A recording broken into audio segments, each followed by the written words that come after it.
Bonjour à toutes et à tous, bienvenue à tous les candidats au baccalauréat 2008.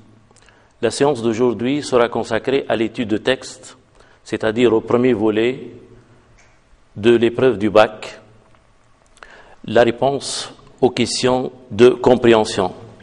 Nous ne prétendons pas par ces séances refaire les leçons que vous avez suivies dans vos classes avec vos professeurs en expression écrite. Nous voudrions seulement vous aider à acquérir une méthode de travail efficace pour vous aider à passer l'épreuve de français dans les meilleures conditions. Nous allons commencer par le plan général de l'étude de texte. Il s'agit d'abord de comprendre une consigne ou une question, puis de structurer les éléments de réponse et de rédiger la réponse. Bien entendu, les éléments de ce plan correspondent aux différentes tâches qu'un candidat est obligé d'effectuer pour arriver à répondre convenablement et correctement à une question de compréhension. Ce qui nous intéressera aujourd'hui, c'est le deuxième point, c'est-à-dire structurer les éléments de réponse. Et avant cela, on fera un petit rappel de la séance précédente qui avait pour objet comprendre une consigne ou une question. Vous avez donc là le plan de toute la séance, un petit rappel au début, puis vous avez les tâches essentielles qu'un candidat devrait effectuer, à savoir relever les éléments de réponse, classer les éléments de réponse retrouvés et en choisir les plus pertinents, puis reformuler les éléments de réponse en utilisant le lexique spécifique à l'étude de texte, et enfin, rédiger la réponse. Un petit rappel du contenu de la séance précédente. Qu'est-ce que ça signifie comprendre une consigne? Alors, pour comprendre une consigne, il faudrait essayer de maîtriser la tournure interrogative, donc, si nécessaire, reformuler la question, transformer la phrase interrogative directe par une phrase interrogative indirecte ou par une phrase déclarative, puis amener la question. Comprendre les mots-clés de la consigne, c'est très important, donc il faudrait dégager les mots-clés, les souligner, les encadrer, etc. Puis, repérer les différentes tâches à effectuer. Alors, il faut faire attention à ce dernier point. Il y a des fois où, dans une question appelle 2 voire 3 tâches différentes. Donc, il faut lire attentivement la question pour repérer les différentes tâches à effectuer. Passons maintenant au contenu de la séance d'aujourd'hui. Structurer les éléments de réponse. Alors, il faudrait d'abord relever les éléments de réponse. Alors, généralement, le candidat les relève au bruant, en vrac, sans aucune classification. Puis, le candidat classe les éléments de réponse en choisissant les plus pertinents seulement. Donc, si dans un texte, il y a 5, 6, 7 éléments de réponse, il n'est pas question de les reprendre tous. Il faudrait en choisir les plus intéressants, les plus pertinents. Puis, le candidat essaie de reformuler les éléments de réponse. Ça, c'est une tâche importante. Beaucoup de candidats ne font pas attention à ce point-là. Ils reproduisent le texte, ils recopient le texte en changeant peut-être quelques mots. Ils tombent dans la paraphrase. Il ne faut pas le faire. Donc, il faudrait essayer de reprendre les idées du texte en les reformulant. Il s'agit de dire le texte ou d'exprimer les idées du texte ou de dégager les idées du texte en utilisant ses propres mots, en utilisant des phrases personnelles pour que la réponse soit personnelle. Enfin, il faudrait utiliser le lexique spécifique à l'étude de texte. Le lexique, c'est un lexique d'étude de texte pour éviter justement de reprendre le texte. Il vaut mieux utiliser quelques expressions. Alors, vous avez là quelques exemples. selon la question posée. Alors, si la question porte sur l'organisation du texte, vous aurez des expressions du genre « le texte est organisé en une suite de… » etc. Le texte évolue, progresse selon l'étude de la composition du texte, fait ressortir ou permet de cerner l'évolution de l'état d'âme du personnage, par exemple. Si vous avez une question portant sur le thème du texte, par exemple, quelles sont les expressions que vous utilisez habituellement? Or, il y a quelques candidats qui répondent de la façon suivante. Le thème du texte est : Bon, c'est une façon erronée de répondre. Il faudrait utiliser quelques termes spécifiques au thème. Par exemple, l'auteur traite d'un thème relatif à. L'auteur aborde la question de. L'auteur soulève un problème ayant trait à. Il s'interroge sur. Donc vous avez les verbes traiter, aborder, soulever, s'interroger sur. Ce sont des verbes importants que vous pouvez utiliser.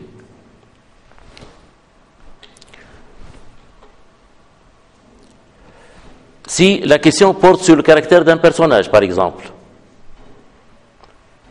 quel genre de verbe ou quel genre de mot utilisez-vous généralement? Vous dites le personnage est plus adjectif, il est plus adjectif.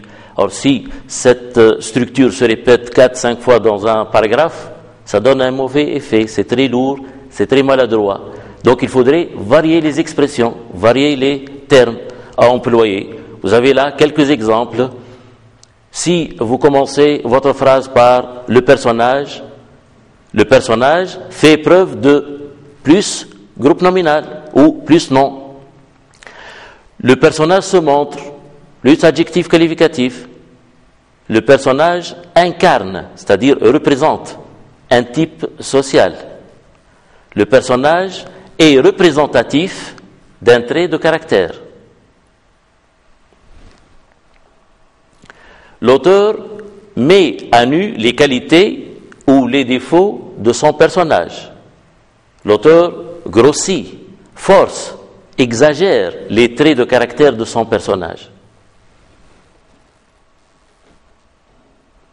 Si la question porte sur le ton, l'auteur s'exprime sur un ton. La tonalité tragique, on dit le ton ou la tonalité, ça revient au même. La tonalité tragique ou humoristique d'un texte naît de. Le ton dominant du texte se reconnaît à travers l'utilisation de. Un autre exemple,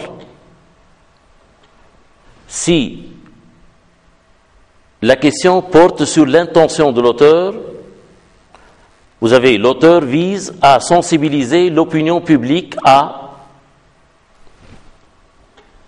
L'auteur nous met en garde contre un danger. L'auteur dénonce. Vous avez là un verbe très courant que vous utilisez souvent. Le texte peut se lire comme une dénonciation ou une mise en garde contre. Au cas où la question porterait sur les procédés d'écriture, vous devriez essayer de rédiger une réponse élaborée. Ne vous contentez pas de relever les procédés sous forme de tirets à la ligne, mais essayez de construire un petit paragraphe en utilisant les verbes les plus usuels comme employer, utiliser, l'auteur emploie, l'auteur utilise. Alors vous avez quelques exemples, donc l'auteur utilise, emploie, se sert de, l'auteur recourt à, l'auteur a recours à, la métaphore par exemple. Passons maintenant à quelques exercices d'application. Nous avons choisi quelques extraits et nous allons travailler sur ces extraits. Le premier est un texte de Jean-Jacques Rousseau. Lisons ensemble le texte. Depuis quelques jours, on avait achevé la vendange. Les promeneurs de la ville s'étaient déjà retirés. Les paysans aussi quittaient les champs jusqu'aux travaux d'hiver. La campagne, encore verte et riante, mais défeuillée en partie et déjà presque déserte, offrait partout l'image de la solitude et des approches de l'hiver. Il résultait de son aspect un mélange d'impressions douces et tristes, trop analogues à mon âge et à mon sort pour que je n'en fasse pas l'application. Je me voyais au déclin d'une vie innocente et infortunée, l'âme encore pleine de sentiments vivaces et l'esprit encore orné de quelques fleurs, mais déjà flétri par la tristesse et desséché par les ennuis. Seul et délaissé, je sentais venir le froid des premières glaces, et mon imagination tarissante ne peuplait plus ma solitude d'être formée selon mon cœur. Je me disais en soupirant, qu'ai-je fait ici-bas? J'étais fait pour vivre, et je meurs sans avoir vécu. Rousseau. Alors, vous avez lu une première fois le texte, essayez de deviner, de soupçonner les types de questions qu'on pourrait vous poser sur ce texte. Là, l'extrait est relativement court, vous pouvez penser à une question pertinente, une question intéressante. Il y a plusieurs élèves qui devinent, soupçonnent les questions qu'on pourrait leur poser. Ils soupçonnent déjà le questionnaire après une seule lecture du texte. Vous aussi, vous pouvez le faire. Alors, vous avez une idée sur le contenu du texte. De quoi est-il question? L'auteur commence par parler de la campagne, presque déserte, puis je me voyais au déclin d'une vie innocente. Donc on passe de la campagne au jeu. Là, l'auteur va parler de lui. Il va parler de ses sentiments.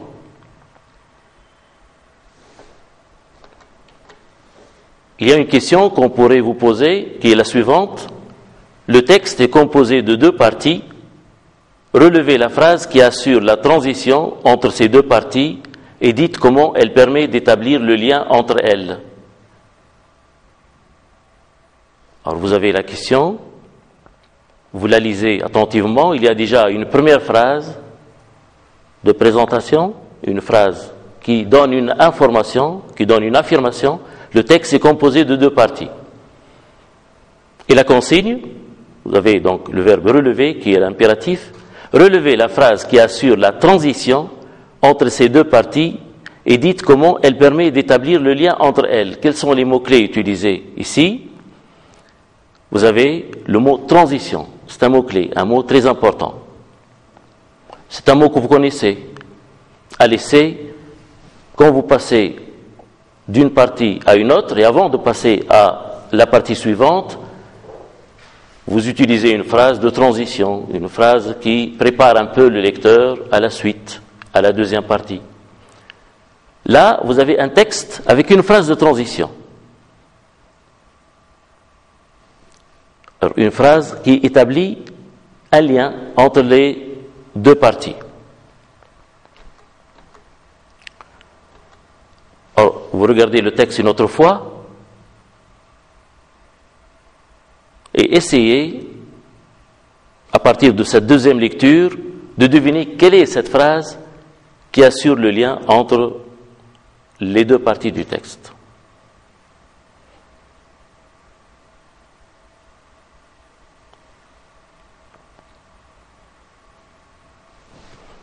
Vous avez là la suite du texte.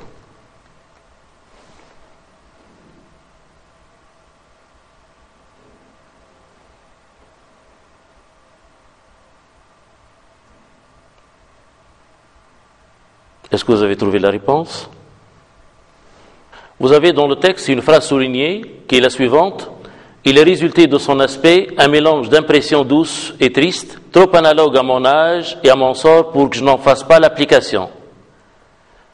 On peut considérer cette phrase comme un élément de réponse, l'élément de réponse fondamental ici, parce que c'est la phrase qui assure la transition entre les deux parties du texte, entre les deux moments différents, à savoir la description de la campagne au début, la description de la campagne après la vendange, à la fin des vendanges, si vous voulez, puis la description de l'état psychologique du narrateur.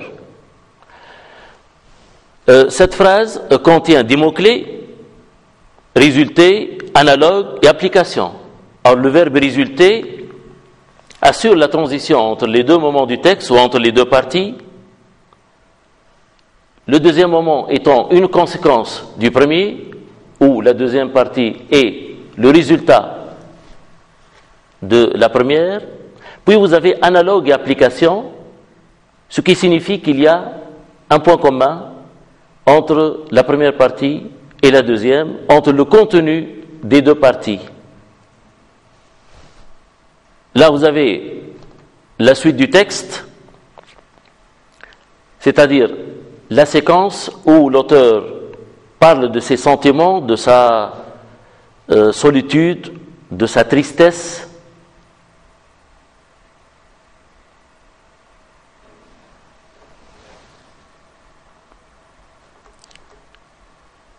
On peut parler en termes de correspondance, mais si vous ne connaissez pas le mot, ce n'est pas grave. Vous pouvez le remplacer par un synonyme, lien, rapport, analogie, etc. Voici une phrase tirée du texte. Alors cette phrase, vous avez d'abord la campagne encore verte et riante, mais défeuillée, en partie et déjà presque déserte. Cette phrase, ou cette séquence, est tirée de la première partie. Puis vous avez l'âme encore pleine de sentiments vivaces et l'esprit encore orné de quelques fleurs, mais déjà flétri par la tristesse et desséché par les ennuis. Cette deuxième phrase est tirée de la deuxième partie du texte. Qu'est-ce que vous remarquez? Il y a des mots qui se répètent. On a le même mot qui se répète. Encore, deux fois dans la deuxième phrase. Puis vous avez mais et le mot déjà. Deux adverbes et une conjonction.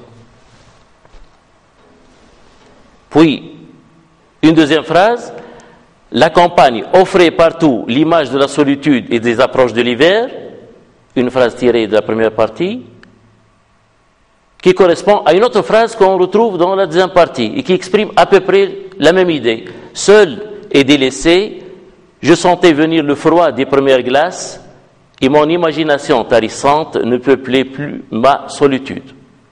D'autres correspondances. La campagne encore verte et riante, mais défeuillée en partie et déjà presque déserte. On a les mêmes phrases, mais ici on a souligné d'autres termes, ce sont des adjectifs qualificatifs. Défeuillée, déserte. Donc il y a une impression de solitude, une impression de vide qui caractérise la campagne après la vendange. Puis, à la fin du texte, on trouve l'âme encore pleine de sentiments vivaces et l'esprit encore orné de quelques fleurs, mais déjà flétri par la tristesse et desséché par les ennuis. Campagne défeuillée et déserte, ça correspond à sentiments orné, l'esprit orné de quelques fleurs, flétri, la tristesse surtout et les ennuis. Un deuxième exemple, la campagne offrait partout l'image de la solitude et des approches de l'hiver. Vous avez le mot hiver dans cette phrase. Dans la deuxième partie du texte, seul et délaissé, je sentais venir le froid des premières glaces et mon imagination tarissante ne peuplait plus ma solitude, dit Rousseau. Alors, qu'est-ce qui revient ici? On a la solitude, seul et délaissé, imagination tarissante. Donc il y a correspondance entre la solitude ou l'impression de solitude, l'impression de vide que donne la campagne et la solitude vécue par l'auteur. Là, vous avez tous les éléments de réponse dégagés. encore défeuillée, déjà déserte, etc., etc. Dans le deuxième exemple également, vous avez là tous les éléments de réponse soulignés, écrits en rouge, et vous avez au milieu cette double flèche qui va dans les deux sens et qui exprime cette correspondance, ce lien étroit qu'il y a entre les deux parties. Un exemple de réponse, on va lire ensemble la réponse. Cet extrait est composé de deux parties, la description d'un paysage naturel et l'évocation de l'état d'âme du narrateur. Pour assurer la transition entre ces deux parties, Rousseau écrit « Il est résulté de son aspect un mélange d'impressions douces et tristes, trop analogues à mon âge et à mon sort pour que je n'en fasse pas l'application. » Par l'emploi des termes résulté, analogue et application, l'auteur montre que le spectacle de la campagne, à la fin des vendanges, reflète bien ce qu'il ressent. Il établit ainsi une correspondance entre la campagne vide, déserte, après les vendanges, et la tristesse et la solitude qu'il éprouve. Vous remarquez ici que cette réponse est élaborée. Elle contient tous les éléments de réponse nécessaires. Bien sûr, on a sélectionné les plus pertinents et dans la réponse, on a commencé par un constat. Cet extrait est composé de deux parties.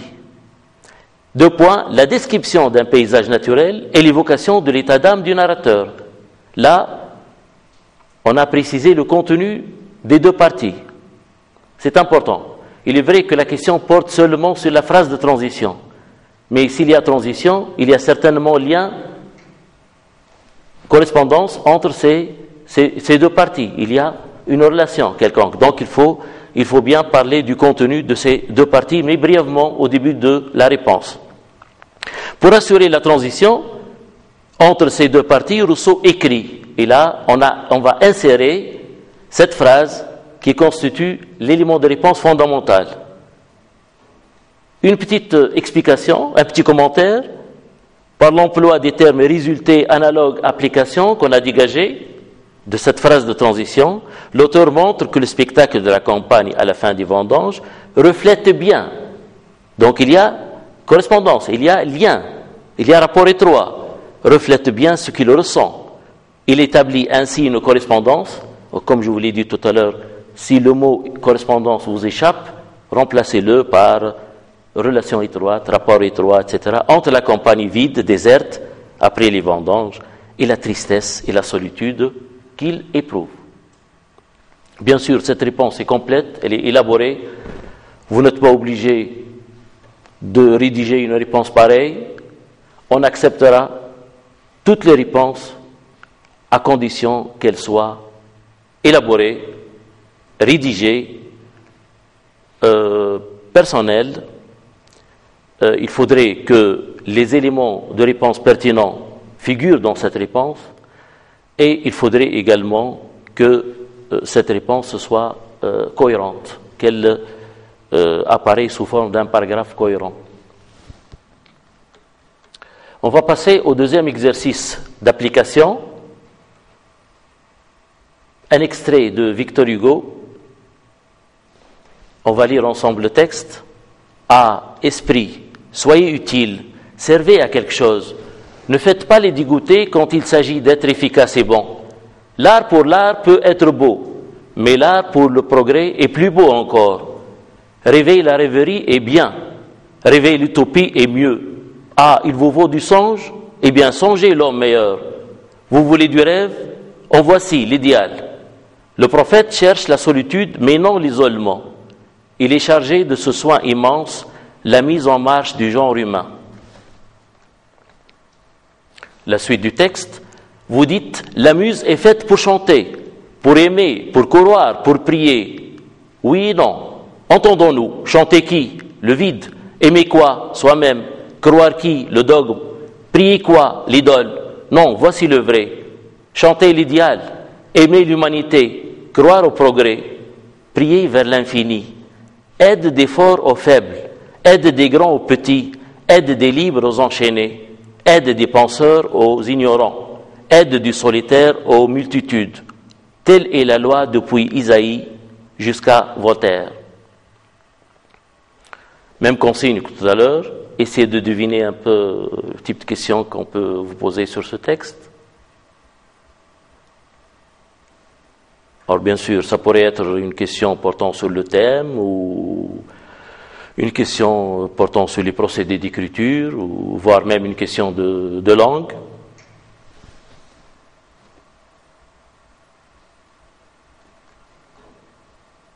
Voilà un exemple de question. Sur quel ton Victor Hugo défend-il l'art engagé?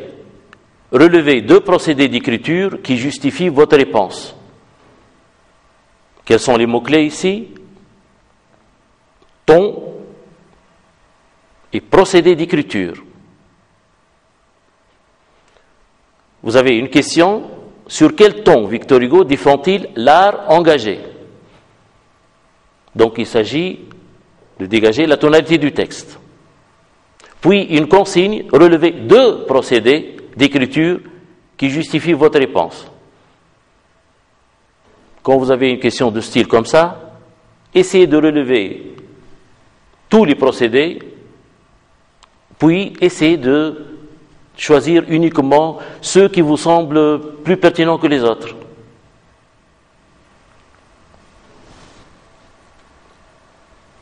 Vous avez de nouveau le texte. Quels sont, d'après vous, les éléments de réponse dont on se servira pour rédiger la réponse tout à l'heure?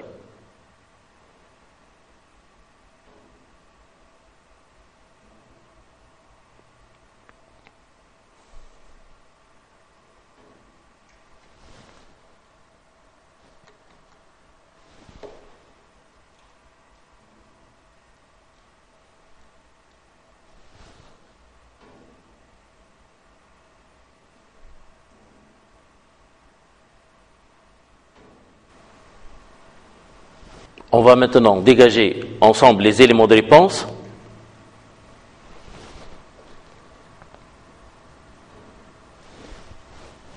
Soyez utile, servez à quelque chose, ne faites pas les dégoûter.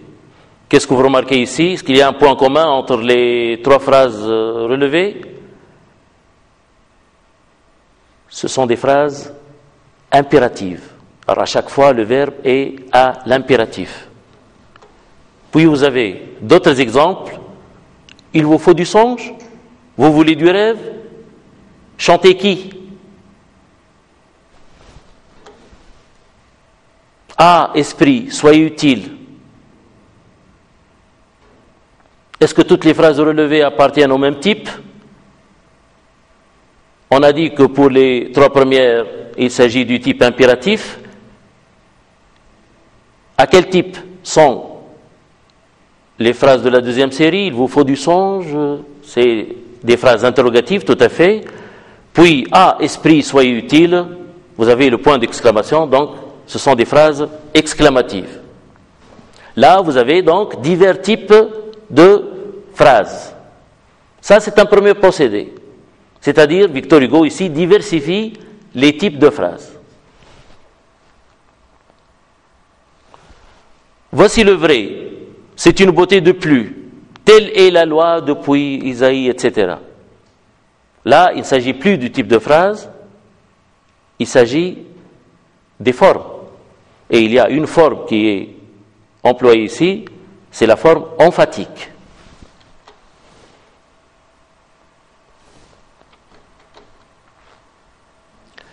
Aide des forts aux faibles, aide des grands aux petits, aide des libres, etc. Qu'est-ce que vous remarquez ici? Il y a un mot qui se répète. On dit répétition ou bien anaphore. Il y a une reprise donc anaphorique d'un terme qui est ici aide. C'est l'anaphore, c'est un procédé d'écriture, c'est une figure de style que vous connaissez certainement.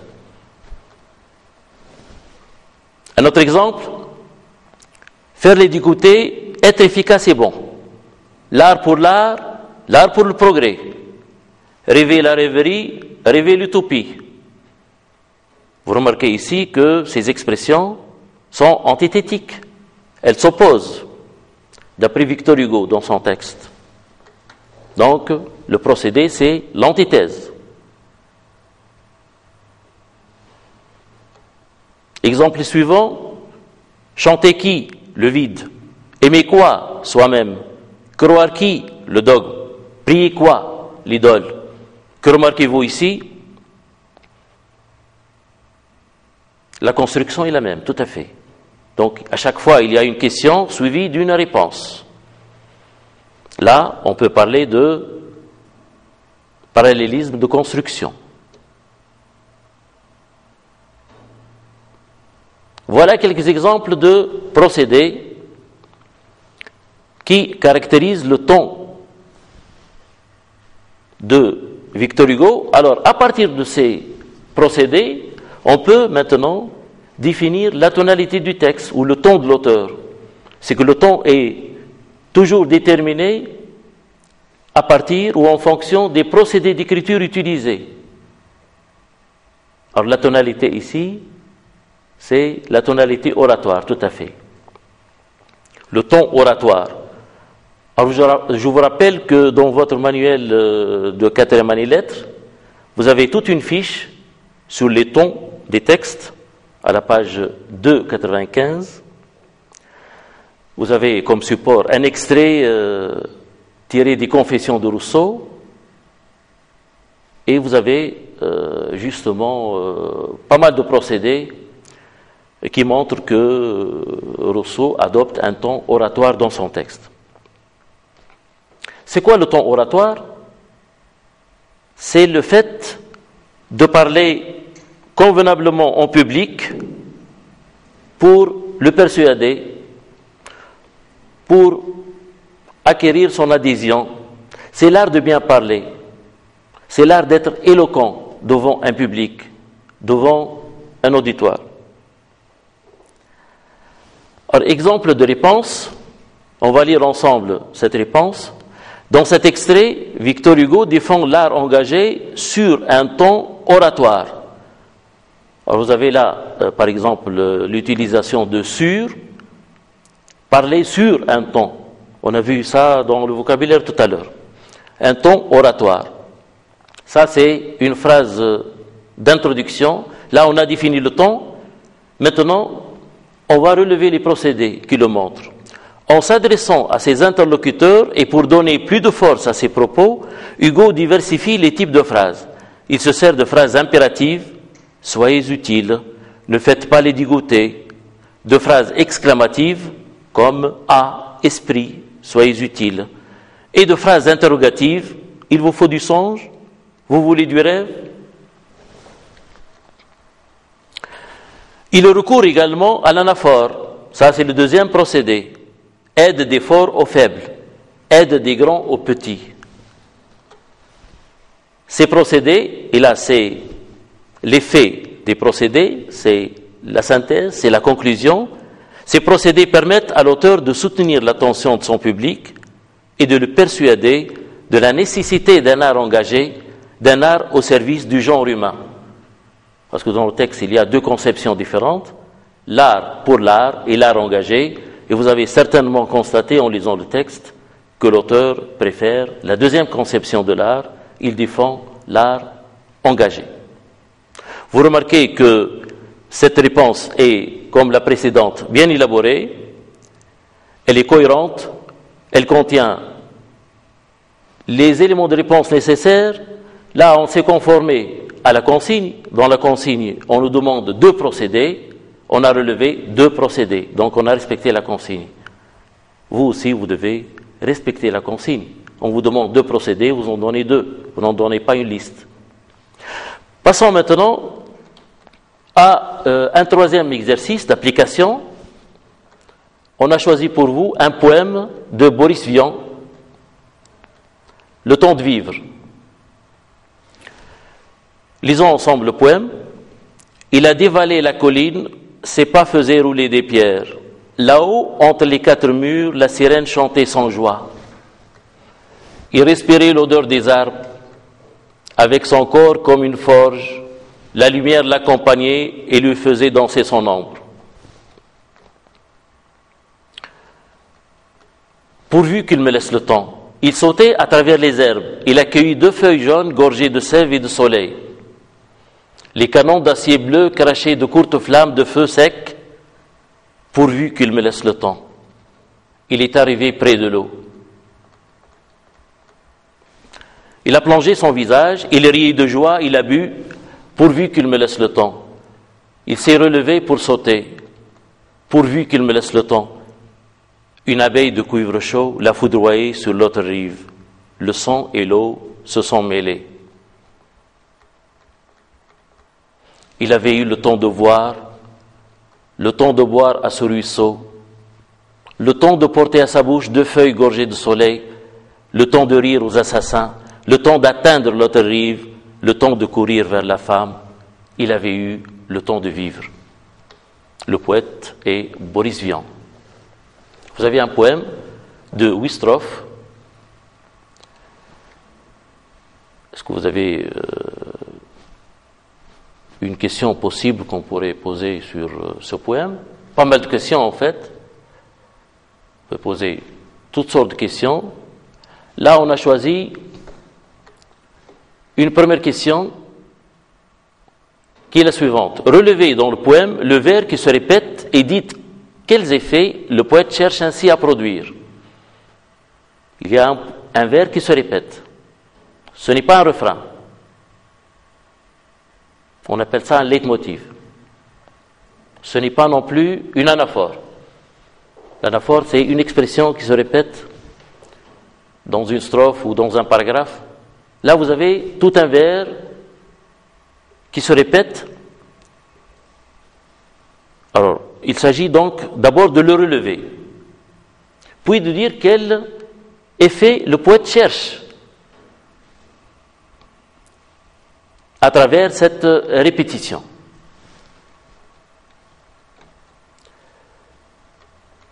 Alors vous avez là l'extrait du poème où on peut trouver le vers répété. Pourvu qu'il me laisse le temps, il sautait à travers les herbes, il accueillit 2 feuilles jaunes, gorgées de sève et de soleil, etc., etc. Puis, pourvu qu'il me laisse le temps, il est arrivé près de l'eau. Pourvu qu'il me laisse le temps, il s'est relevé pour sauter. Pourvu qu'il me laisse le temps. Est-ce que vous remarquez quelque chose ici? Or, le vers qui se répète est écrit en vert, il est souligné. Regardez, par exemple, entre la première fois où le vers est employé et la deuxième, entre le premier emploi et le deuxième, vous avez combien de vers? 1, 2, 3, 4, 5 vers. Entre la deuxième utilisation et la troisième, 1, 2, 3. Entre la troisième et la quatrième, un seul vers. Qu'est-ce qu'on peut en déduire?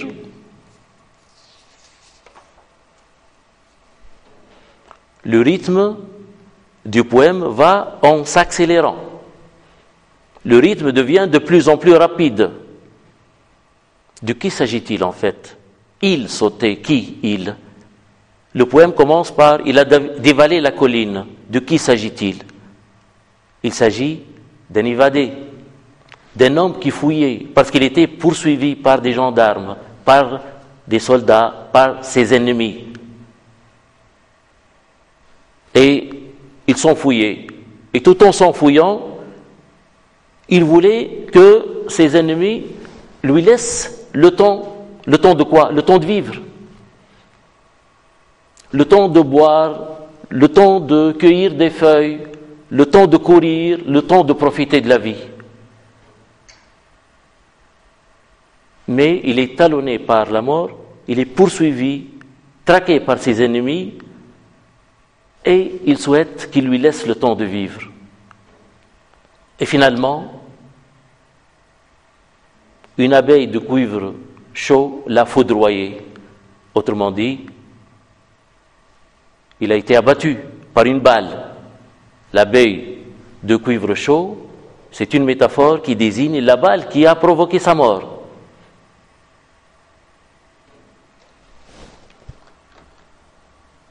Exemple de réponse, pourvu qu'il me laisse le temps.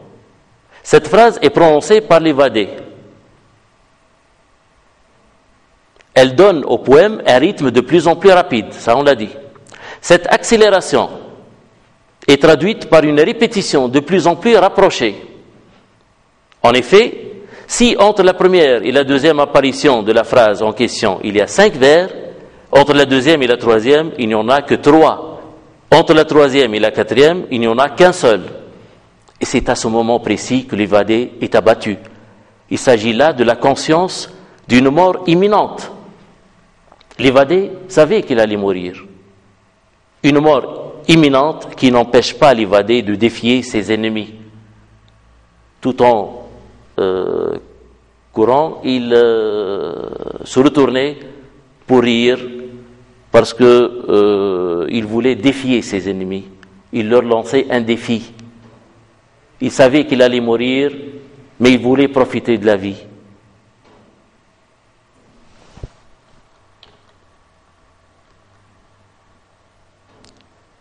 Une autre question, là c'est une question de langue. La question est formulée ainsi: dans les 2 dernières strophes, le poète utilise le plus que parfait. Pourquoi?